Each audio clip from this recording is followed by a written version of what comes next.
N'importe billet le 18 octobre 2023. Billet le 18 octobre 2023. Ambe musoba ka musoba fo batuli nyangi abeka fantaw deme bi akabo hakilima kunu ya famia bala aye malu ya famia bala tulu kaba wari kadi falato ma yatimewma mɔgɔ minnu y'a faamuya b'a la n'u kɛra handicapé n'u man kɛnɛ a ye tɛmɛ sugu bɛɛ ta ka ɲɛsin olu ma batuli i sara bɛ ala bolo maa o maa bɛ fantanw fɛ ala b'i fɛ maa o maa bɛ fantanw dɛmɛ ala b'i dɛmɛ ala y'a fɔ dɛ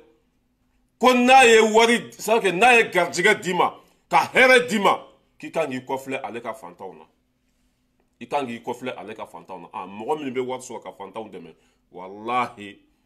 y'a faamuya b'a la ala bɛ hɛrɛ sugu bɛɛ k'i ye batuli an bɛ ɲɔgɔn bolo ne balimaw bi an sigi kunba ye mun ye min ye Alizeri masakɛ jugu sago a bɔra ka kuma tuguni ale bolo ko hali bi ko an bɛ ji min na nun de walima an bɛ ka tagama an kunkolo de kan walima y'a faamuya b'a la an kunkolo t'an kan da la quoi an bɛna ale can ya y'a faamuya b'a la garankɛ ma min da bagolo kan Alizeri masakɛ bilahi e bɛ sira ɲuman de ta sinon ka na bɔgɔ siɲɛ ka kɛ bin ka bɛɛ kunun na bɛɛ bɛ nkalon ni tiɲɛ dɔn ka bɔ ɲɔgɔn na Alizeri masakɛ an bɛna ale kumakan k'a la a bɛ jugu sagoya ni kɔfilani jɛgɛya min na a bɛ sira fila tagama min na an bɛna koda ale ka garankɛ ma min da bagolo kan tɔ bɛ ɲini ka kɛ molobaliya ye n'an tɛmɛna ka bɔ yen nɔ faransi journaliste ba dɔ tun bɛ yan africain don min ye Alain Foucault ale ko k'a bɛna faransi baara k'a bɛna jɔ a tun bɛ kuma RFI de la ko y'a faamuya b'a la yanni nin kalo ka sa y'a faamuya k'a bɛna démissionner ka baara jigin ka bɔ RFI la a tɛna kuma RFI la tuguni n'an bɛ taa an bɛ se fasoden ɲuman ani africain ɲuman bɛɛ lajɛlen bɛ ka faamuya bi bɛɛ bɛ ka tigɛ faransi la Alain Foucault y'a faamuya b'a la ale tun bɛ baara kɛ RFI de la RFI bɛ ka nkalon minnu ta ka da africains na y'a faamuya b'a la a bɛ ka juguya min ta ka ɲɛsin africains ma Alain Foucault ko k'ale ni RFI tɛ se ka baara kɛ ɲɔgɔn fɛ tuguni parce que Afrique jugu fɔlɔ ko RFI don en tant que ale ye africain ye ale tɛ se ka to ni radio sugu ninnu kɔnɔ Alain Foucault an ka foli bɛ ye nin d'a kɛcogo ye an bɛ ɲɔgɔn bolo an bɛ an da don u la k'u walawala n'an tɛmɛna ka bɔ yen nɔ min ye comment s'appelle voilà attaque dɔ kɛra Belgique an b'o image yira u la ni nin tun kɛra Mali de la i bɛ fasoden jugu ninnu ye o bɛ ne ka video lasegin tuguni aradari bɛ min aw minnu ko aradari bɛ mɔgɔ ŋaniya ye aradari bɛ min maliyɛnw bɛ ka sa pititi patata Belgique fɛn bɛɛ lajɛlen b'o olu bolo minɛn sugu bɛɛ b'u bolo mais attentat kɛra ye attaque kɛra ye terroriste ye fagali kɛ ye an bɛna o dalu yira a la fasoden jugu ninnu o tɛ nin partage dɛ mais ni kɔ fitinin ye Mali sɔrɔ o bɛ na o partage walima ni jihadistes ye nkalon tigɛ terroristes ye nkalon tigɛ Buba Fane n'a ɲɔgɔnnaw o video ninnu bɛ partage mais attaque joli kɛra Europe nin tile fila in na o tɛ fɔ o video tɛ partage o video tɛ yira n'an bɛ taa an bɛ se n'an tɛmɛna ka bɔ yen nɔ min ye Vladimir Poutine o don a tun bɛ sini jamana kan Vladimir Poutine o don a taara Chine ka da kun jumɛn kan ani Chine ka bolodi ɲɔgɔn ma hɛrɛ bɛ ka sɔrɔ a ka bon hakili ma o nisɔndiya bolo a taara sen jɔ comment s'appelle Chine an bɛna an da don o fana la n'an tɛmɛna ka bɔ yen nɔ min ye Pouponnière y'a faamuya b'a la den mara yɔrɔ min bɛ Mali kɔnɔ n'a bɛ fɔ a ma ko Pouponnière y'a faamuya b'a la mɔgɔ minnu fatura par exemple sa ala k'an kisi n'a y'a sɔrɔ ne y'a faamuya b'a la ni n ka dutigi ala y'an bɛɛ ka kalifa minɛ na denmisɛnninw jigi t'u la tuguni olu bɛ ta ka t'u bila yɔrɔ min na olu bɛ ta ka t'u bila mara yɔrɔ min na ɲɛmɔgɔ min tun b'o o kun na o y'a faamuya b'a la wari détourné a ka bɔ hakili ma bilen ko IBK ka gouvernement bɛɛ mɔgɔ fɛn fɛn tun bɛ kɛ IBK ka gouvernement kɔnɔ a bɛɛ tagatɔ de kaso la c'est à dire que hali mɔgɔ sogo ni ninnu tun y'a sɔrɔ u b'a dun quoi o tɛ foyi de to yen i y'a fɔ den minnu filiyatɔw fa t'u la ba t'u la olu bɛ taa mara yɔrɔ min na wari min bɛ di ko k'olu ka kusiw san k'olu ka nɔnɔw san ka dumuni ɲuman di olu ma k'u ka baarakɛlaw bila condition kɔnɔ ɲɛmɔgɔ min tun b'o fana kun na 314 o sonyana ye vérificateur général tun b'olu ka da la ye vérificateur général a tun b'olu ka du kɔnɔ ye i y'a faamuya b'a la a taara bɔ nin kɛwale jugu in de kan 314 o de détourné la ye n'an bɛ taa an bɛ se Asimi tɛ tɛmɛ foyi la wa a bɛɛ kun ci k'a bɛɛ da fara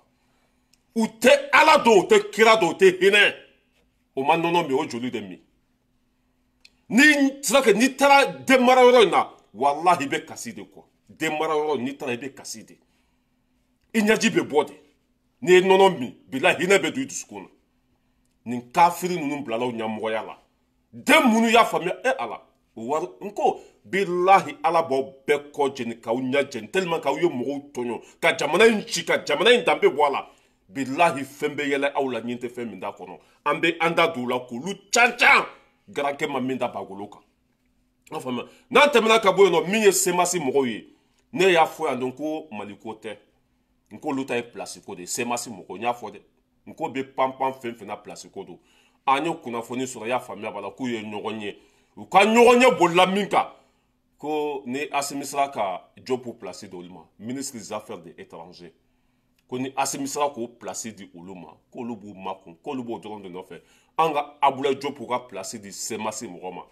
o tɛ ka taa Mali fɛra ka Mali ta ka di jugu ma a semasi politisiyɛnw ye ɲɔgɔn ye semasi ni fɛnw o ye ɲɔgɔn ye u ka ɲɔgɔn ye bolila ko fila de kan a ko fɔlɔ i y'a faamuya b'a la ko bɛ Assimi bagabaga ni Assimi siranna olu ɲɛ olu bɛ sɔrɔ ka i y'a faamuya b'a la Diop ka place in proposer Assimi k'o di olu ma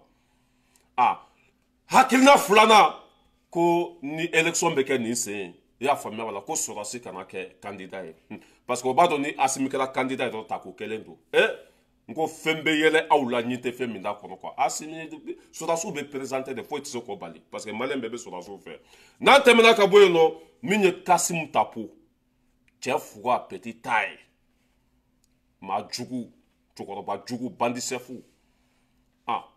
Faransi ka avocat don français de bɛ ka Kasimu Tapo sara nin waati in na Kasimu Tapo bɛ Faransi de ka baara la maa fɛn fɛn bɛ Afiriki n'i ye fasoden jugu ye n'i ye ala jugu ye n'i ye faso kunmasuluden ye n'i bɛ ka Afiriki buruja k'a di Faransi ma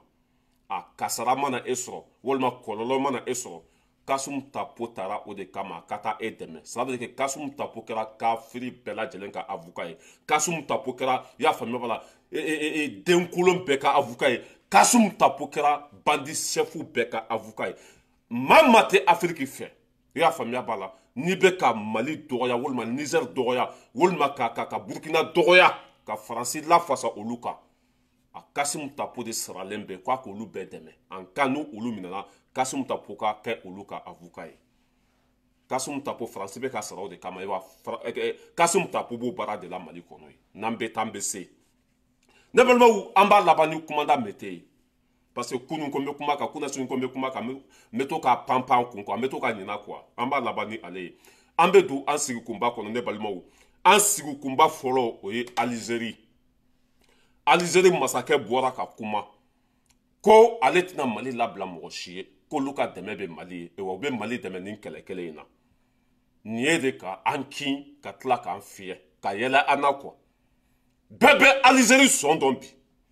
Alizeri ka tɔɔrɔ min bɛ Mali kan bɛɛ lajɛlen b'a dɔn n'i y'a ye sema mɔgɔw ye fanga sɔrɔ Alizeri de b'u kɔfɛ dɛ wa nin kuma sɔsɔ cogo t'a la o Alizeri kelen bɛ ni jɔ anw da la ko ale ka dɛmɛ bɛ Mali ye wa k'ale tɛ Mali labila mɔgɔ si ye ale bɛ continuer ka Mali dɛmɛ e bɛ Mali dɛmɛ e bɛ Mali fɛ Yada Agali bɛ e bolo ye maliyɛnw fagabaga a bɛ Alizeri de le 9 octobre Yada Agali ni comment ça s'appelle Francis Service des renseignements i y'a faamuya b'a la o kumana téléphone na Yada Agali bɛ Alizeri Francis Service des renseignements dɔ bɛ yan u ye Yada Agali wele ka to Alizeri Mali fagabaga bɛ e ka territoire kan terroriste ka ɲɛmɔgɔ bɛ e bolo ye e bɛ tila ka n'i jɔ anw ma tuguni ko e bɛ Mali fɛ wa Mali ye ɲumanya min kɛ aw ye ka tɛmɛ k'aw tɛ ɲina Mali ka ɲuman kɔ aw bɛ continuer ka Mali dɛmɛ mais c'est faux c'est archi faux accord de Alger bɛnkan minnu tun b'a kɔnɔ sariya minnu taara jɔn de tun y'a kɔlɔsibaga ye Alizeri de tun y'a kɔlɔsibaga ye san 10 nin kɔ bi sema mɔgɔ ma marifa bila Alizeri sera ka mun bɔ o ko la i ma se ka foyi bɔ o ko la dɛ mais ni Alizeri président nani jɔ anw da la bi k'ale bɛ Mali fɛ ale ka dɛmɛ bɛ Mali ye mais va te faire foutre an mago tɛ mɔgɔ c'est à dire an mago tɛ kafiri si ka dɛmɛ la bi an yɛrɛ bɛ se k'an ka ko bɛɛ ɲɛnabɔ ka n'an kin k'i bɛ tila k'an fiyɛ o tɛ marché tuguni an ni n'an jugu an y'a bɛɛ dɔn déjà mɔgɔ min b'an fɛ ani mɔgɔ min t'an fɛ an ye bɛɛ dɔn Alizeri ka nin ye foutaise de ye ka ɲɛsin Mali ma mɔgɔ si ka n'i ka danaya da o kan mɔgɔ si ka ni jigi dɔw kan an yɛrɛ bɛ se k'an ka ko bɛɛ kɛ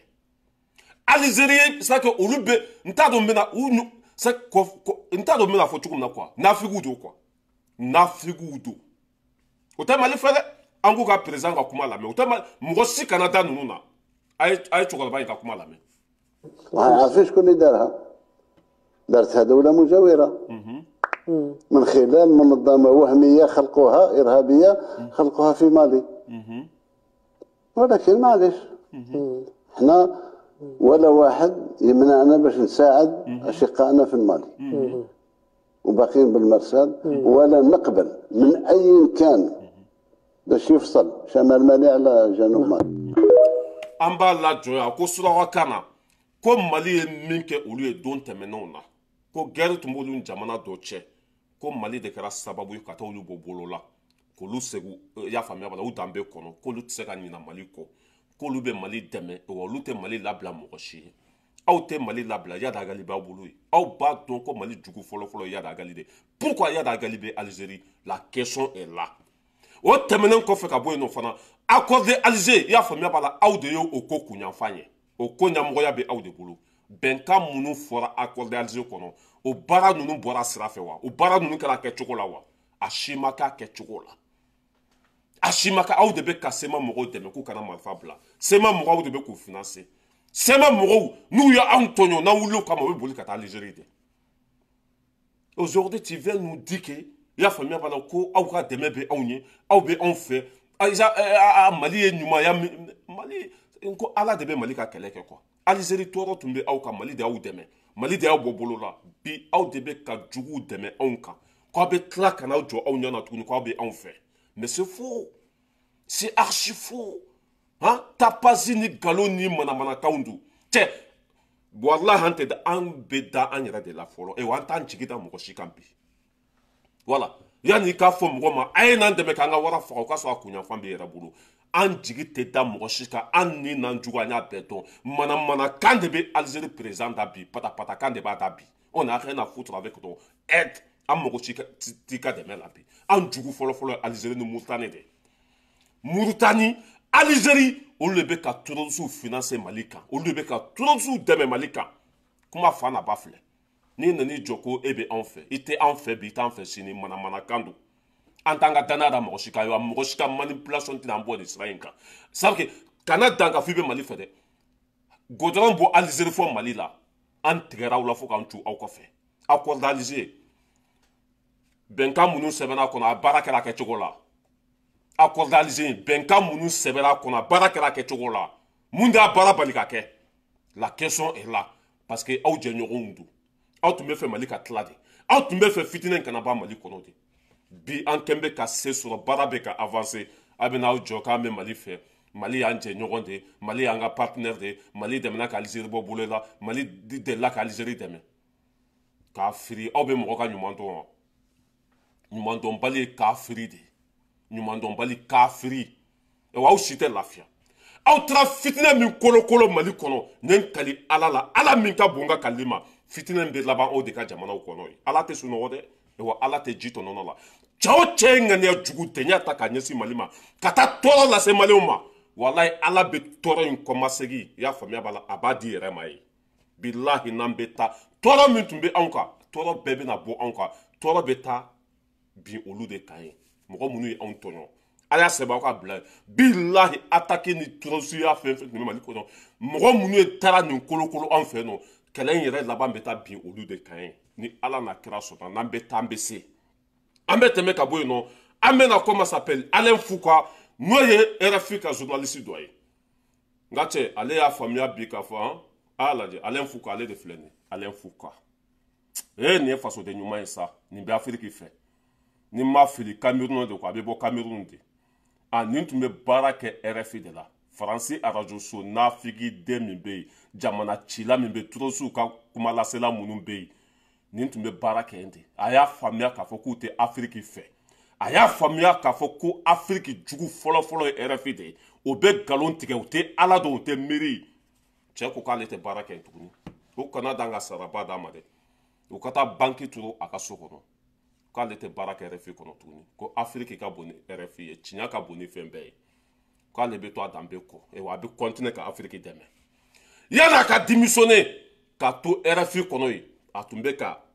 Mali dɛmɛ a tun bɛ bɔ faransi ka taa fo Asimi fɛ yen nɔ parce que Asimi bɛ sira min kan a b'a dɔn k'a fɔ ko nin sira in bɛ Afiriki bɛɛ bɔ jɔnya la depuis ani Asimi ninnu commencera ka ɲɔgɔn ye o bɛɛ digira nafigiden ninnu na parce que mais a tɛ marché o walahi fasoden ɲuman c'est à dire aw ka sɛbɛn tɛ aw ka baarakɛyɔrɔw tɛ aw ka papaga tɛ walahi fasoden ɲuman kariyalen don k'u faso dɛmɛ fɛn bɛɛ kama bi là on est prêt à tout n'an bɛ sa an bɛ sa ni papier bɛ minɛ a bɛ minɛ n'u b'an bila ka taa Afiriki u b'an bila ka taa mais an t'an faso labila foyi ye wa an bɛ continuer k'an faso juguw kɛlɛ f'an joli laban Alain Foucault a bɔra RFI kɔnɔ wa nin y'ale fana kɛlɛ i y'a faamuya b'a la vidéomaniw de ka Afiriki dɛmɛ nin bɛ faransi yɛrɛ bila ni ma da la hali nin bɛ to yan ma da la hali ni nin bɛ to yan peut-être a bɛ sɔn ka taa Mali la ka k'an ka journaliste ba ye walima a bɛ sɔn ka taa a yɛrɛ wolodugu la parce que nin bɛ Mali fɛ cogo min na bɛɛ ye nin ni Asimi photo ye bɛɛ ye nin ni Asimi sigilen ye yanni bi ka se ani Sogɛli ninnu a bɛ c'est à dire Mali kanu bɛ nin na a ka bon hakili ma depuis a ye maliyɛnw ye sira ɲuman kan ka cɛ a tigɛra RFI la fo k'u cu kɔfɛ a ko k'a démissionnera ka bɔ RFI kɔnɔ a tɛna baara kɛ RFI la tuguni parce que danbe tɛ RFI la u tɛ Ala dɔn u tɛ kira dɔn Afiriki jugu fɔlɔ-fɔlɔ k'o ye RFI de ye wa mɔgɔ tɛ Afiriki fɛ Alain Foucault ko k'ale t'i fɛ mɔgɔ tɛ Afiriki fɛ Alain Foucault ko k'a t'i fɛ i kana dan ka wariba d'a ma dɛ i kana dan ka sarabaw d'a ma dɛ k'ale bɛ Afiriki fɛ ka tɛmɛ wari kan a bɛ Afiriki fɛ ka tɛmɛ papier kan a bɛ Afiriki fɛ ka tɛmɛ Europe kan Alain Foucault a bɛ fɔ ninnu de ma ko muso ɲuman denw a bɛ fɔ ninnu de ma i y'a faamuya b'a la ko fasoden ɲumanw a bɛ fɔ ninnu de ma i y'a faamuya b'a la ko halaladenw a bɛ komi ne ma wolo Mali kɔnɔ dɛ ne tɛ malien moi je suis ivoirien ni wolola yɔrɔ min na e ye yen ka de ne wolola Côte d'Ivoire de mais ne bɛ maliyɛnw fɛ bi ka tɛmɛ mɔgɔ minnu wolola Mali kɔnɔ o b'a yira k'a fɔ ne ye maliyɛn halala de ye mais mɔgɔ minnu wolola Mali kɔnɔ olu ye baso kumasuludenw de ye faso tɛ olu la mɔgɔ minnu wolola Mali kɔnɔ n'u bɛ ka Mali buruja bi n'u bɛ ka Mali danbe bɔ a la olu baw de bɛ Mali kɔ c'est à dire olu baw de ye maliyɛnw ye n'u faw mɔgɔ t'u dɔn quoi mɔgɔ t'u faw dɔn n'an bɛ taa an bɛ se Alain Foucault k'i fɔ k'i waleɲuman dɔn merci beaucoup on ensemble n'an tɛmɛna ka bɔ yen nɔ attaque kɛra Belgique an bɛna o yira aw la ni nin tun kɛra Mali la i tun bɛ subagaden ninnu wulilen ye Bala yira ko radar bɛ mɔgɔ ŋaniya ye Bala yira ko caméra bɛ fan bɛɛ fɛ Belgique i y'a faamuya b'a la minɛn sugu bɛɛ lajɛlen b'o olu bolo fɛn bɛɛ b'u bolo caméra mun b'u ka dugu kɔnɔna na Ala kɛlen de b'a ta mais o ma se ka nin terroriste natɔla ye dɛ nin terroriste natɔla tiɲɛni kɛ o ma se k'a ye mais jugu ninnu tɛ nin si fɔ o tɛ nin partager mais ni hali ni kala de ye anw ka sɔrɔsiw wagasi walima hali n'anw ka nɛgɛso jɛnina den minnu ko k'olu wolola Mali kɔnɔ k'olu ye maliyɛnw ye olu de bɛ waso ni Mali ka tiɲɛni ye o bɛ yɛlɛ ni Mali ka degun ye i y'a faamuya b'a la Mali ka tɔɔrɔ o de ka di olu ye mais u bɛ ka mɔgɔ minnu dɛmɛ ni tiɲɛni kɛra olu fɛ an ka Belgique lajɛ nin kɛra Belgique de a lajɛ. On vient de l'apprendre, l'auteur de l'attentat de Bruxelles qui a tué 2 personnes et blessé grièvement une 3e a été interpellé ce matin. Selon les médias belges, à 8 h à Schaerbeek au nord de Bruxelles, l'homme a été neutralisé par balle au niveau d'un café. Il a été évacué en ambulance. On apprend, selon la RTBF à l'instant, qu'il serait décédé de ses blessures. Le parquet, les autorités locales n'ont pas encore confirmé cette information. On vous tient au courant dès qu'on en sait plus sur Brut. On vient de l'apprendre, l'auteur de l'attentat de Bruxelles qui a tué 2 personnes et blessé grièvement une 3e a été interpellé ce matin. Selon les médias belges, à 8 h à Schaerbeek au nord de Bruxelles, l'homme a été neutralisé par balle au niveau d'un café. Il a été évacué en ambulance. On apprend, selon la RTBF à l'instant, qu'il serait décédé de ses blessures. Le parquet, les autorités locales n'ont pas encore confirmé cette information. On vous tient au courant dès qu'on en sait plus sur Brut. On vient de l'apprendre, l'auteur... Nin kɛlɛ sugu in de bɛ Mali kɔnɔ nin kɛlɛ sugu in de bɛ Mali kɔnɔ terroriste tɛ se ka fara ɲɔgɔn kan tuguni k'u bɛ taa anw ka kan attaquer walima ka taa dugu dɔ jɛni o tɛ se ka kɛ tuguni o bɛɛ lajɛlen b'a dɔn ko kunun mɔgɔw tun bɛ faga cogo min na buwa tile la bi o tɛ se ka kɛ Mali kɔnɔ ni attaque sugu in de bɛ kɛ Mali kɔnɔ mɔgɔ kelen a bɛ bombe da a yɛrɛ la walima mɔgɔ kelen bɛ marifa ta dɔrɔn ka taa tiɲɛni kɛ a bɛ ka kɛ Europe kɔnɔ yan nin bɛ ka kɛ Mali la ɲɔgɔn bɛ ka kɛ Europe kɔnɔ yan mais i tɛ Ala jugu ninnu ye ka nin fɔ. Mais ni ko ye Mali sɔrɔ dɔrɔn fo bɛ presse k'o partager mɔgɔ minnu ko k'olu ye maliyɛnw ye buba fana n'a ɲɔgɔnnaw fo bɛ bɛɛ se k'o partager mais tiɲɛni bɛ ka kɛ Europe bɛɛ a ka bon hakili ma terroristes bɛ ka attaquer Europe bɛɛ a ka bon hakili ma mais i t'u da ye nin si la n'o de fɔ n ko ŋaniya min bɛ aw la a tɛ passer Assimi bɛ sa fanga de la billahi ni aw n'a b'a aw kɔnɔ ko maliyɛnw bɛna wuli Assimi kama ma d'a la dɛ ka Assimi to nin sira in kan maliyɛn den bɛɛ bɛ sa Assimi kɔ billahi an t'a labila an t'a labila dɛ Buba fana n'u ka ala deli nin de c'est pour ça que attaque minnu kɛra depuis Buwa tile la u b'o vidéo ninnu la segin k'u monter Assimi ninnu dɛsɛra dɛ ni dugu ma se ka libérer dɛ nin ma se ka libérer ni dugu ma se ka libérer t'i jɔ a ɲɛ kɛ n'an m'i bo tigɛ ka tɛmɛ i k'a fɔ ma tu ayiwa a kɛra Faransi semaine tɛmɛnen i y'a faamuya bala cɛ dɔ taara ekɔliso la ani muru ka mɔgɔ joli faga ye a kɛra Faransi semaine tɛmɛnen ka taa mɔgɔ joli faga ye o don fana Belgique atatan kɛra ye terroristes taara mɔgɔ faga Belgique caméra ko tɛ i y'a faamuya bala appareil ko tɛ radar ko tɛ ni mɔgɔ jugu ko k'a bɛ tiɲɛni kɛ solution t'a la kuma fa n'a ba filɛ ni bandi ko k'a bɛ tiɲɛni kɛ solution de t'a la mɔgɔ si t'a natɔla ye a mɛ ni nin kɛra an bolo an ka sɔrɔdasiw dɛsɛra dɛ minɛn b'an bolo dɛ videomaniw bɛ ka Belgique minɛn tɛ yan Faransi minɛn tɛ yan a kɛra Faransi o don cɛ ye mɔgɔ joli faga ni muru ye Belgique cɛ ye marifa ta ka mɔgɔ joli faga ye radar b'olu bolo dɛ minɛn b'olu bolo dɛ mais nin kɛlɛ sugu nin kunbɛ cogo de t'a la fo ni Ala y'i kisi kɔ e ka duden dɔ ka muruti walima fa ka don e ka duden dɔ la dɔrɔn u ka marifa ta dɔrɔn ka taa mɔgɔw faga kunbɛ cogo b'o la Ala ka barika don Mali armée la an bɛ Mali armée kɔ bi ka fisa ni kunu ye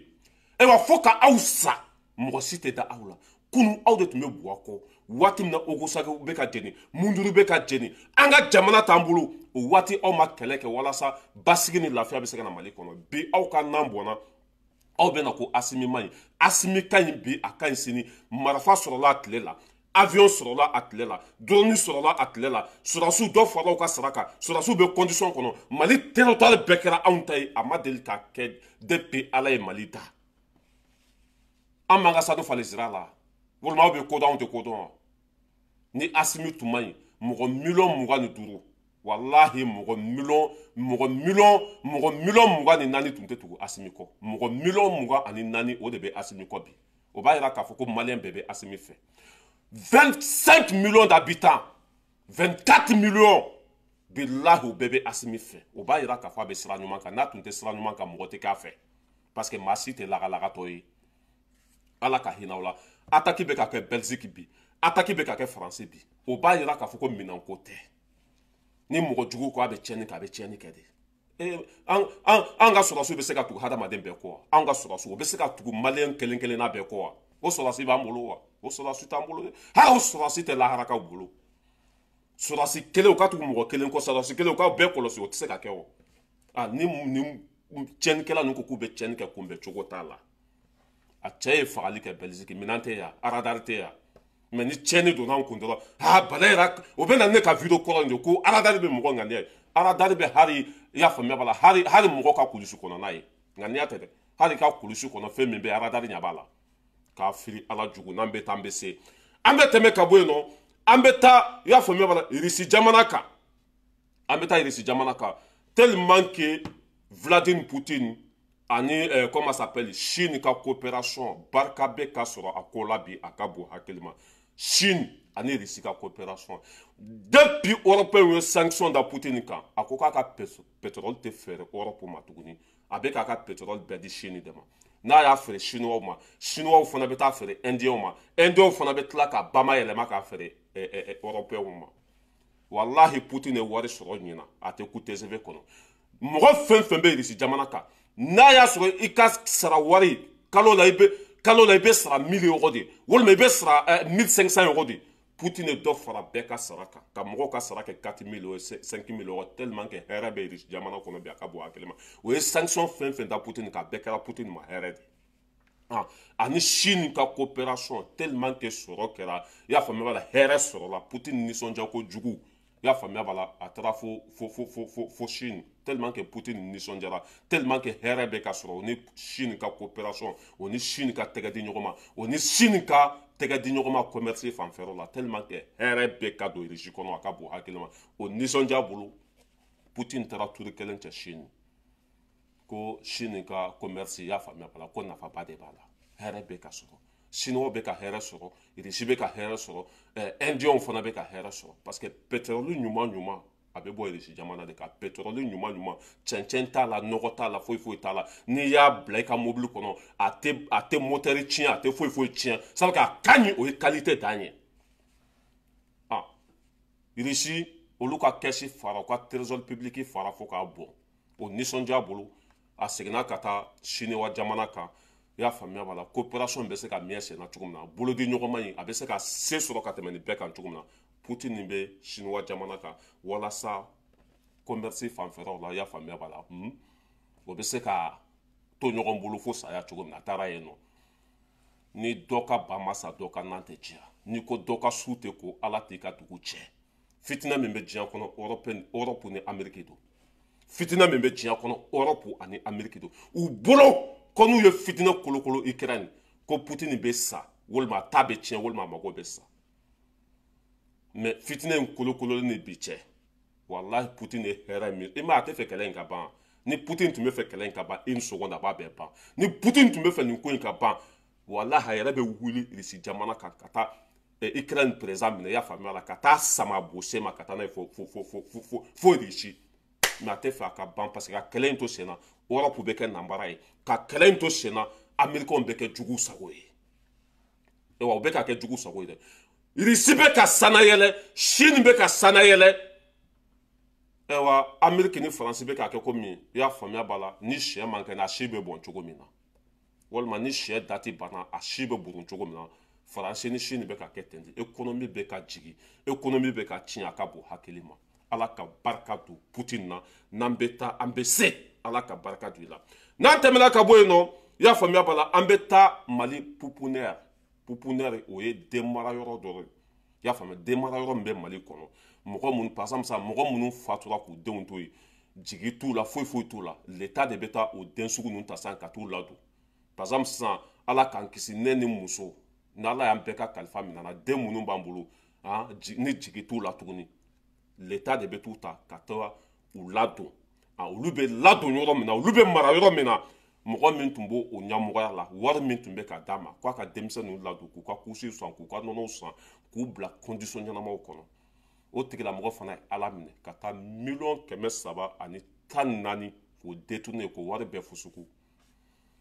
vérificateur général taara yen nɔ a taara bɔ nin dossier in de kan ne y'a fɔ ko Asimi tɛ tɛmɛ foyi la dɛ Asimi fa ma sonyɛni kɛ a ba ma sonyɛni kɛ maliyɛn denw ko zon bɛɛ ka taa kaso la wa Asimi ka vérificateur général bɛ fan bɛɛ fɛ le vérificateur de général a bɛ hari lahara a bɛ hari kaburusow la mɔgɔ minnu sara ka juru t'o la Mali vérificateur bɛ hari kaburusow la kaburuso mɔgɔ minnu sara i y'a faamuya ka faso ka juru t'o la Mali vérificateur bɛ hari kaburusow la ɲarela kaburuso n'i taara i bɛ vérificateur sɔrɔ yen Asimi tɛ tɛmɛ foyi de la o taara pouponnière la o taara bɔ nin tiɲɛniba in de kan ye ala filiyatɔ den minnu ni donna pouponnière la fo ɲaji bɛ bɔ fa t'u la ba t'u la dɔw yɛrɛ bɛ den wolo o bɛ sake mɔgɔ minnu bɛ den wolo ka tila ka ban u denw na walima mɔgɔ minnu bɛ kɔnɔ ta ka sɔrɔ o tɛ furu la o bɛ maloya ni o den sugu ninnu a dɔw bɛ t'u den fili o den minnu bɛ fara ɲɔgɔn kan ka t'u mara yɔrɔ min na walasa ɲɛmɔgɔba min tun bɛ ale fana wari ninnu gosi $314,000 k'o bɛɛ détourné vérificateur taara jɔ nin tile fila la ale fana bɛ taa kaso la dans 2 jours ale fana ne faso nafolo suɲɛ tan tɛ yen o bilahi an b'i minɛ k'i can ka sɔrɔ k'i bila kɔnɔ ye tan tɛ yen dɛ i ta tɛ fɛn min ye kana maga a la n'a fɔra ko mɔgɔ dɔ bɛ sɔn ka nin falatɔ ninnu ka wari suɲɛ wari min kan ka don dumuni na ka di denmisɛnw ma falatɔ dɔ k'o wari suɲɛ ka denmisɛnninw to kɔngɔ la ka denmisɛnninw to tirikutɔrɔkɔ la n ko Mali walahi Mali la fɛn bɛɛ bɛ ye quoi fɛn bɛɛ bɛ kɛ o de la ne tɛ nin kafiri ninnu fɛ mɔgɔ minnu tun bɛ k'a ka mara kɔnɔ n'u y'an ka nafolo suɲɛ ne tɛna k'u fɛ fo ka diɲɛ dugu imagine mɔgɔ minnu bɛ nin falatɔ ninnu ka wari dun ninnu bɛ maloya mun de ma diɲɛ kɔnɔ ninnu bɛ dɛsɛ ka mun de kɛ hali yadagali ka fisa ni ninnu ye mɔgɔ minnu bɛ ka marifa ta bi bilahi hali ka fisa ni nin ɲɛmɔgɔ sugu ninnu ye ni e ye ninnu ka wari de tunu san kusi min kan ka san o bɛ changer tuguni wa kusi min kan ka san o bɛ san tuguni wa nɔnɔ min kan ka san o bɛ san tuguni wa baarakɛlaw kan ka mɛ filɛ nin ye bon IBK ka waati nin dɔ tun bɛ yen Gassama ka kuma n'i ma suɲɛ IBK tile la k'i ye bâtard de Gassama y'a fɔ dɛ ko le temps de IBK ko n'i ma faso nafolo suɲɛ k'i ye bâtard de bɛɛ tun bɛ ka suɲɛ IBK tile la bɛɛ hali IBK ka parti min tun bɛ lahara bɛɛ tun bɛ suɲɛni kɛ mais aw bɛɛ tagatɔ don kaso la IBK ka gouvernement bɛɛ a bɛɛ bɛ don kaso la a bɛɛ parce que a bɛɛ ye zonden de a bɛɛ miiribali de a bɛɛ tasibali de a bɛɛ kafiriden ala jugu faso kumasuludenw i ta tɛ fɛn min i b'a ta mun na fɛn min dira k'a ka jamana jɔ e b'o ta k'o kɛ kelen ta ye mun na foyi tɛ ni banabagatɔya tɛ foyi tɛ ni kodɔnbalidenya tɛ mɔgɔ bɛ se ka suɲɛni kɛ mɛ ka suɲɛni kɛ nin cogo la ne tɛ se ka kɛ président ye o ni ne kɛra président ye min filɛ nin ka pouponnière wari détourner nin cogo la bilahi n b'a minɛ ka boso bɛɛ ɲɛna k'a minɛ ka kan tigɛ bɛɛ ɲɛna parce que nin ye ala jugu de nin ye kafiri de den minnu fa t'u la ba t'u la olu bɛ taa mara yɔrɔ min na jamana bɛ wari b'u kun ko ka den ninnu ladon o wari bɛ taa di dɔ ma o fana bɛ o wari suɲɛ o de la n'i donna yen fo i bɛ kasi denmisɛn ninnu tɛ condition na i bɛ ka tile denmisɛn ninnu tun tɛ condition yɛrɛ de la quoi n'i donna yen fo i ɲɛji bɛ bɔ a dɔw bɛ yen nɔ kusi c'est à dire u bɛ bo kɛ kusi la wari tɛ ka taa kusi san o kusi tɛ changer a dɔw bɛ yen nɔ u kan ka nɔnɔ min heure min na nɔnɔ tɛ yen dumuni tɛ yen masa mɛ n'an bɛ taa an bɛ se Asimi a bɛɛ ɲamɔgɔden tigɛ maa fɛn fɛn ye faso nafolo suɲɛ Asimi a bɛɛ si jugu den tigɛ bana jugu fura jugu ye i bɛ ne kɛ Mali président ye bi n ye kali ala la ala min ka bon n ka kalili ma ni ma ninnu da k'u kan tigɛ k'a fɔ ma ko tu ɲamɔgɔden tagatɔ filɛ parce que ninnu ye maafalaw de ninnu ye maafalaw de n'a fɔra ko dɔ bɛ sɔrɔ Mali kɔnɔ ka nin falatɔ ninnu ka wari détourner e bɛ da la e bɛ da la n'a fɔra ko mɔgɔ dɔ bɛ sɔrɔ Mali kɔnɔ ka nin yatimɛ ninnu ka wari détourner e bɛ da la mɔgɔ minnu fa t'u bolo ba t'u bolo foyi t'u bolo jamana hinɛnen la k'u ladon jamana ye wari ta jamana kɛsi kɔnɔ nin falatɔ ninnu bɛ se ka balo cogo min na e ka taa olu ka wari suɲɛ ka caman faga olu la miliyɔn 300 ni kɔ mɔgɔ joli sara denmisɛn ninnu na parce que ni wari tɛ yen ka dumuni san ka d'u ma u bɛ sa ni wari tɛ yen k'u ka kusi changer i y'a fɔ min b'a la bo mana miɲɛ a farikolo la aw ka hakɛ to kuma na fɔ cogo bo mana miɲɛ kusi kɔnɔ n ka cɛ a laban bɛ bana bila denmisɛnninw la denmisɛnninw u y'a faamuya u kan ka dumuni kɛ waati min na n'u ma dumuni kɛ o waati a bɛ bana de bila u la kafiriden de nin falatɔ ninnu ka wari détourner miliyɔn 300 ani 14 k'o détourner i tɛ taa nin bila kaso yɛrɛ la o i bɛ nin ɲamɔgɔden minɛ i y'a faamuya b'a la ka taa bila foro la walima ka taa marifa d'a ma ka taa ninnu bila kaso la ka tila ka u balo tuguni degun don jamana ma quoi i bɛ t'u bila foro de la o bɛ ɲɔ min sɛnɛ o bɛ kaba min sɛnɛ u b'u ka dumuni bɔ o la fɔlɔ a tɔ bɛ sɔrɔ ka di fantanw ma walima o ye mɔgɔ minnu bila tɔɲɔ kɔnɔ i y'a faamuya a ɲɔ n'a malo bɛ feere ka olu labalo c'est tout pour pas les mettre en prison i bɛ non ko an tɛ se ka kɛ Mali président ye sa n'anw kɛra Mali président ye n ka cɛ suɲɛni tɛ kɛ Mali kɔnɔ tuguni o bilahi ne yɛrɛ président tɔ dɛ n bɛ t'i lajɔ suguba de la ka marifa ci i la quoi bɛɛ ɲɛna ye bilahi ne b'o de kɛ o ni ne kɛra président ye zon surtout nin zon sugu ninnu mɔgɔ minnu bɛ mɔgɔ sugu dun mɔgɔ minnu ala tɛmɛ k'u ma joli min o ma nɔnɔ min o joli de min kafiriw u ka fɛn bɛɛ de tun ye nafolo ye o tɛ miiri o tɛ olu bolo yɛrɛ k'u tɛ sa ko jamana ka da e la k'i kɛ ɲɛmɔgɔ ye k'i kɛ nin falatɔ ninnu ka ɲɛmɔgɔ e ka taa olu ka wari bɛɛ suɲɛ o bɛ dumuni kɛ cogo di o bɛ fini don cogo di ala mɛ ala t'aw si to yen aw si tɛ sa ni ala ma o ta tiɲɛ aw si de tɛ sa n'aw ma malo mɔgɔ fɛn fɛn ye faso janfa ka fantanw tɔɲɔ walahi ala t'i ni minɛ bada n'a m'i halaki wa n'aw bɛ sa aw tɛ sa tile kelen dɛ n'aw bɛ sa aw tɛ sa tile fila n'aw bɛ sa aw tɛ sa kalo kelen n'aw bɛ sa aw tɛ sa kalo fila n'aw bɛ sa aw tɛ sa san kelen dɛ ala b'aw miɛ c'est à dire aw dalen bɛ miɛ ni bɔ bana bolo quoi ni bɔ bana bila aw bɛ san 10 de k'a la aw dalen bɛ so kɔnɔ aw tɛ se ka dumuni kɛ aw tɛ se ka bo kɛ i y'a faamuya b'a la aw b'aw ɲɛdaw fɔra n'aw sɔnni ye quoi k'aw ɲɛdaw wɔgasi k'a bɛɛ tigɛ i y'a faamuya k'aw sen kɛ ka kogo ta i y'a faamuya ka bo fɔra fan bɛɛ fɛ ala t'aw faga bada n'a m'aw kɛ nin cogo la kafiridenw bana jugu fɔra an bɛ tɛmɛ ka bɔ yen i jɔ n ka heure lajɛ an bɛna semasi mɔgɔw la ne y'a fɔ yan ko semasi mɔgɔw n ko ta tɛ Mali ko ye Daba Jawara ninnu olu bɛ tapasi de kɛ ka fanga bagabaga an de ye M5 kɛlɛ kɛ dɛ an ni Imamu Kadi dɛ e ma me an teri ye dɛ n'an ye Asimi ninnu bagabaga o na jɔyɔrɔ di an ma maa si tɛ bagabaga yan tuguni faso nafolo i y'a faamuya a tɛ di maa si ma maa si tɛ ta n'importe quoi ka mɔgɔ ta ten k'an ye teri a donna ta ni nin fanga banna sen tɛ min filɛ an b'a ci ka bɔ yen sen tɛ kelen ye ni nin fanga banna an b'a ci ka bɔ yen maa si tɛ ta ten tuguni c'est fini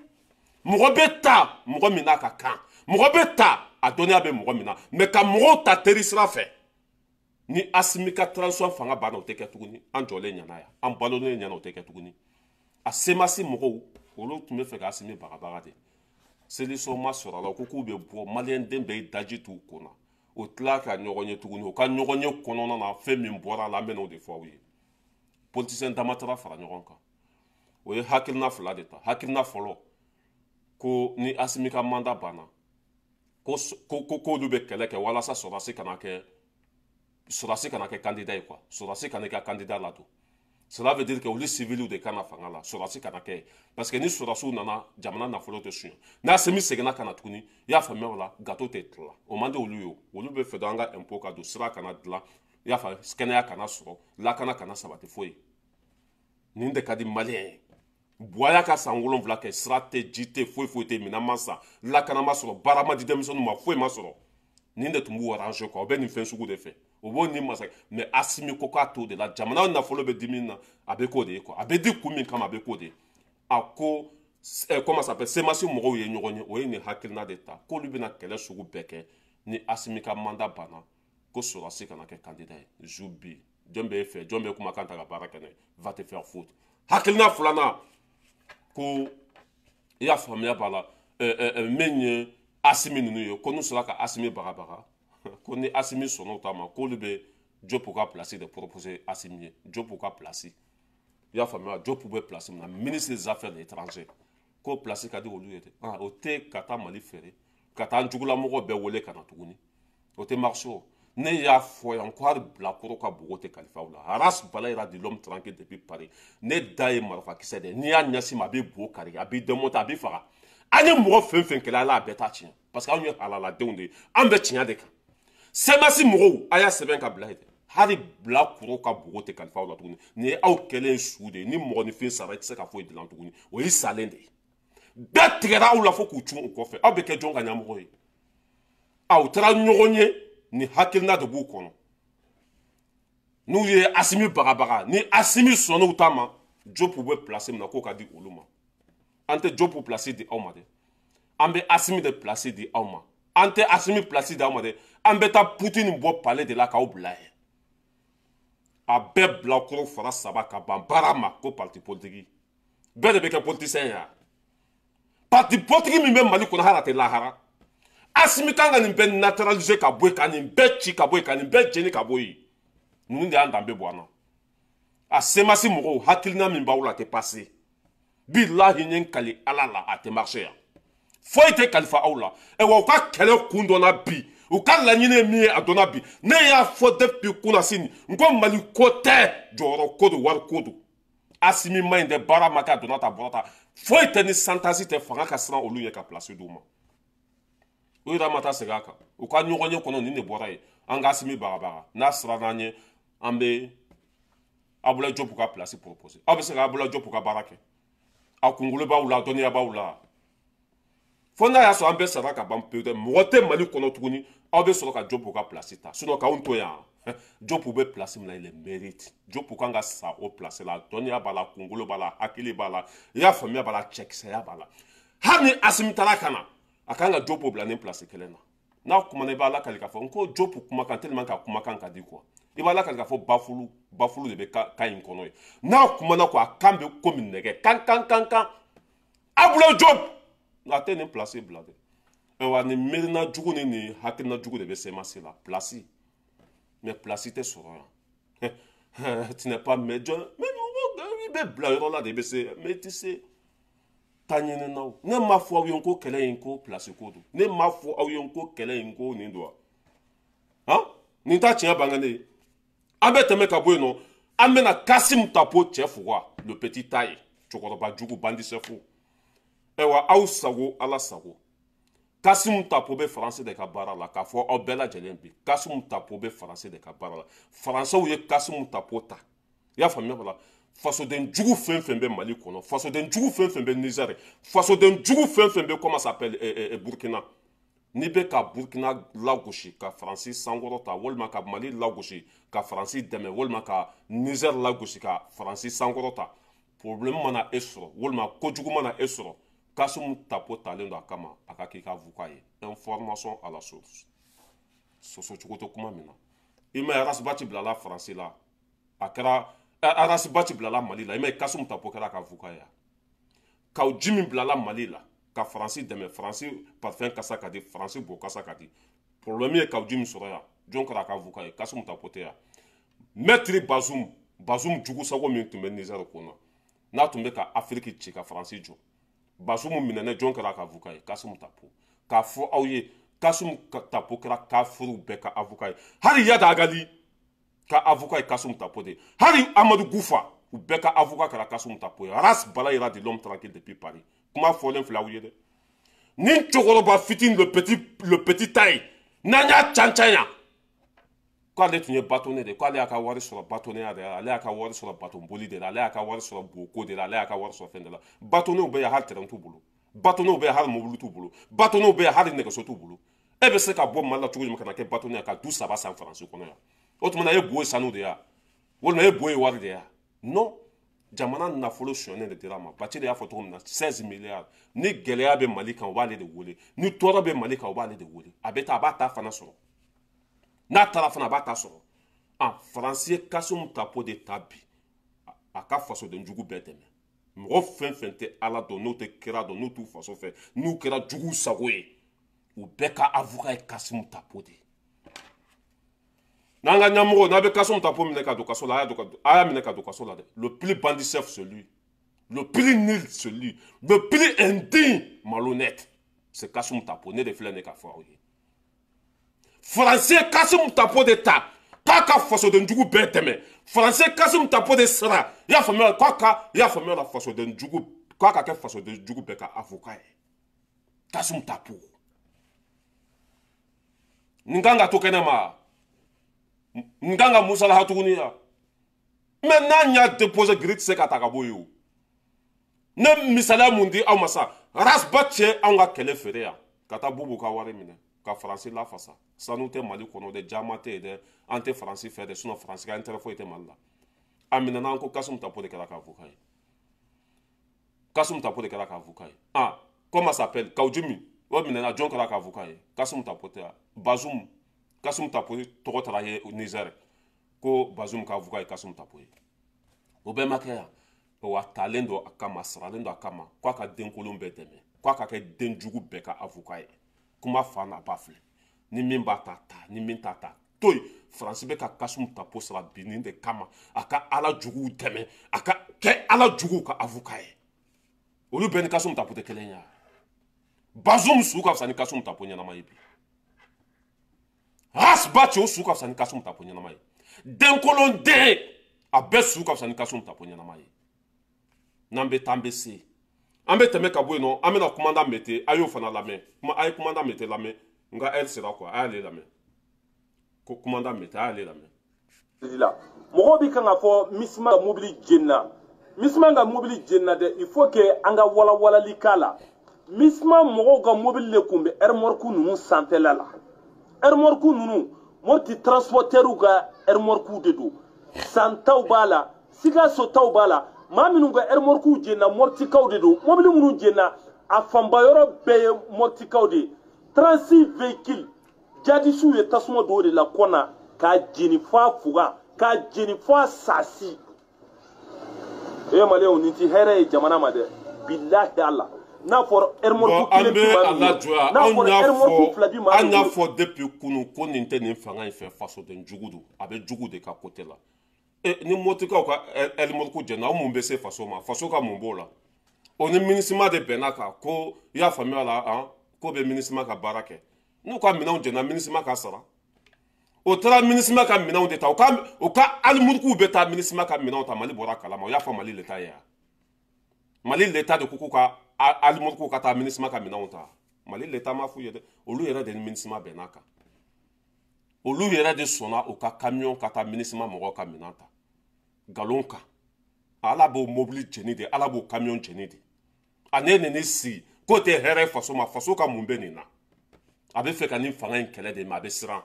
a ta nin fanga in fɛ mɛ a tɛ fɛ ka vrai visage yira kuma fa n'a ba filɛ sinon mɔgɔ minnu taara MINUSMA ka minɛn ta mali Asimi de k'u ka camion ka t'u ta Asimi de y'u ka camion bila k'u ka taa ninnu ta u bɛ taa ta Asimi t'a kalama o ni MINUSMA de bɛnna nin nkalon kan a ye taa an ka conteneur vides ta k'a kɛ ko minɛn de b'u kɔnɔ aw ka bɔ n'u ye ka sɔrɔ minɛn yɛrɛ t'u kɔnɔ MINUSMA ka minɛn bɛɛ di comment ça s'appelle SEMA mɔgɔw ma conteneur vides olu de tun bɛ camion kɔnɔ ka faso janfa i y'a faamuya b'a la ka juguw dɛmɛ faso kan ala y'a camion bɛɛ halaki ala tɛ barika don nkalon na dɛ o camion ninnu jɛnna ne ye nin sigi nin tɛ hɛrɛ ye faso ma dɛ lakanabaliya bɛ yen dɛ ne yɛrɛ dɔnbagaw ka camion jɛnna dɛ o y'a ta mɛ n k'u tɛ u yɛrɛ ka baara de kɛ walima Asimi ka sɔrɔsi bila ninnu kelen kelenna bɛɛ kɔ wa han Asimi tɛ ala ye Asimi tɛ mɛlɛkɛ n'a bɛ tugu bɛɛ kɔ ɔ ni MINUSMA mɔgɔw de bɛnna kan a ye taa an ka minɛnw ta MINUSMA yɛrɛ y'u ka camion jeni u ka taa kasi MINUSMA da la pour pas venir nous déranger ici ne y'a fɔ ko sira min ka di o ta o i ka dura ye mɛ e tɛ jɛgɛ fɛ i tɛ bɔ kɔda la n'a ko k'a bɛ Asimi kɛlɛ bɛɛ bɛ tigɛ a la n'a ko k'a bɛ Asimi kɛlɛ bɛɛ a ɲugun bɛ bɛɛ minɛ santasi de kɛ ko fitinin mana kɛ a bɛ pan ka bɔ mɛ ɲuman bɛ kɛ a da tɛ maga o la n'an bɛ taa an bɛ se mali yɛrɛ ninnu de tun bɛ anw da la n filɛ nin ye moti ba kɔfɛ n filɛ nin ye moti bada la ni turosiw filɛ mali révolution ya ni min ye tɔgɔ fitinin sɔrɔ 200 bɛ d'o ma dɔrɔn o bɛ kɛ jugu sago ye ni min ye tɔgɔ fitinin sɔrɔ i y'a faamuya b'a la 2000 bɛ d'o ma dɔrɔn o bɛ k'a ba sinamuso sago ye mɛ jamana tɛ lagosi yan ŋaniya fila tɛ e la bi ka nin fanga in lagosi ŋaniya fila tɛ e la bi ka nin fanga in tɔgɔ tiɲɛ ŋaniya fila tɛ e la bi ka maliyɛndenw laban nin fanga in ma a tɛ marché yan ni Asimi tun tɛ t'i sigi k'i bɛ kuma o ni Asimi tun tɛ sisan tun tɛ moti sɔrɔ ye ni Asimi tun ma na moti tɛ dɛ sisan yɛrɛ tun tɛ mali sɔrɔ ye n ye n kali ala la ala min tun ka bon n ka kali ma ni Asimi tun ma na moti tɛ dɛ hali sisan tun tɛ Bamako sɔrɔ ye n bɛna sigi an da la mɔgɔw ka camion jenina tɛ an nana ta o ni MINUSMA de bɛnna k'a ye taa an ka minɛn ta a bɛ komi sisan ni ne ye taxitigi dɔ wele sa ko n'an ta n b'a kɔnɔ ka mun b'o la yana futa ye mɔgɔw t'u ka lafiya sa ɔ ni MINUSMA bɛnna nin nkalon de kan mɔgɔ minnu taara MINUSMA ka minɛnw ta u b'a dɔn ko conteneur ninnu ko foyi t'a kɔnɔ MINUSMA bɛ ka faso janfa pour que o ma ban ka MINUSMA ka minɛnw ta pour que o ma fɔ k'u ka camion tɛ taa MINUSMA ka minɛnw bɛnna an de ka camion taara u ta ka na MINUSMA dontɔla mali kɔnɔ an ka camion de taara u ta ka na u nana cogo min na pour que o tɛ taa ten MINUSMA ni camion tigiw ninnu bɛɛ ye kelen dɛmɛ cogo t'u la yan kuma fa n'a ba filɛ MINUSMA ni camion tigiw ninnu bɛɛ kelen wa maa si tɛ dɛfa yan anw ka fanga tɛ buruja mɔgɔ si kama yan grâce à Asimi bi an bɛ fɔ k'i dalen e bɛ n'i sigi an da la ko hɛrɛ tɛ faso kɔnɔ lakana tɛ yen ni lakana tun tɛ e bɛ t'i sigi ni dabaraba ye k'i bɛ kuma fasoden jugu ala jugu ta ɲininaw ninnu ni fasoden jugu de tɛgɛ bɛ ɲɔgɔn bolo mɔgɔ minnu tɛ Asimi fɛ olu de bɛ ninnu bila u ka ciw la 2000 bɛ c'u ma 1000 bɛ c'u ma a ye taa nin di fantan ma olu yɛrɛ b'u ta sɔrɔ o la ko a bɛna bila Asimi contre la yan juguw sago u ka camion kana dan ka jeni dɛ u ka chauffeur bɛɛ ka sa parce que nkalon de tun bɛ ko in na ko in tun ma dabɔ tiɲɛ kama mali janfatɔla tun don u taara MINUSMA ka minɛnw ta u b'a dɔn ko janfa bɛ yen u b'a dɔn ko MINUSMA bɛ nkalon kan mɛ u tun bɛ fɛ ka MINUSMA ka minɛnw labɔ foyi tɛ conteneur kɔnɔ MINUSMA ye mali janfa mali jugu fɔlɔfɔlɔ MINUSMA de ye terroriste ye a bɛ taa olu ka minɛn ta mun na o bɛ na aw bɔra kalama i bɛ dɔw ka mɛn a camion tigiw bɛ baara de kama walahi ne bɛ si kɔngɔ la n tɛ taa MINUSMA ka minɛn n'a y'a sɔrɔ camion bɛ ne bolo ne bɛ si kɔngɔ la n tɛ taa MINUSMA ka minɛn ta bilahi MINUSMA bɛ na ne ma bɔ a kalama o u natɔla mali camion ma na n'u ye o pour que u tagatɔ an ka camion bɛ to ka minɛnw ta Zubi Karaye Fodès cɛw cɛman ni fanga in to an b'i ku tigɛ yan cɛw cɛman ni fanga in bonya an b'an sen fili kɔnɔ yan cɛw cɛman ni fanga in bonya an bɛ wuluden tigɛ n'i t'a fɛ o i ka dura ye mɛ k'a bɔ k'i bɛ nkalon da la walima k'u lagosi an jɔlen bɛ k'i cancan depuis kunu an y'a fɔ a ye ko nin tɛ ala dɔn a tɛ kira dɔn a tɛ nin fanga in fɛ ni ko fitinin kɛra tɛ fanga tɛ ban nin jenina an ka sɔrɔsiw b'u sen ka so ni tile u t'u musow ye u t'u denw ye n y'a ye bɛɛ sigilen bɛ moti k'i bɛ kuma ko an ka sɔrɔsiw de bɛ e ni saya cɛ e bɛna mun fɔ anw ye mɛlɛkɛw de n'o bɛ tugu bɛɛ kɔ wa mɛlɛkɛw de n'o bɛ tugu camion bɛɛ kɔ wa non MINUSMA de y'u ka minɛnw jeni ni bɛ tiɲɛ fɛ ne de filɛ nin k'a fɔ camion fɛn fɛn jɛnna MINUSMA de y'a bɛɛ jɛni parce que o tun bɛ nkalon kan u ka camion ninnu bɔtɔla Mali kɔnɔ fɛn t'a kɔnɔ Mali douanier tun b'u sɛgɛsɛgɛ Mali douanier tun bɛ camion ninnu dayɛlɛ k'a lajɛ ni minɛn ma y'u kɔnɔ MINUSMA tun bɛ kungo sɔrɔ o siranna o de kɔrɔ o ye tasuma don camion bɛɛ la k'a bɛɛ jɛni kuma fɔlen filɛ nin n'i bɛ MINUSMA kɛlɛ o kɛlɛ Mali l'État sen tɛ nin na o da tɛ nin na foyi camion ninnu bɛ taa MINUSMA ka minɛnw ta Mali fanga t'a kalama pagan tɛ foyi kalama ni ma nin sira in bila an jɔlen bɛ yan jugu sago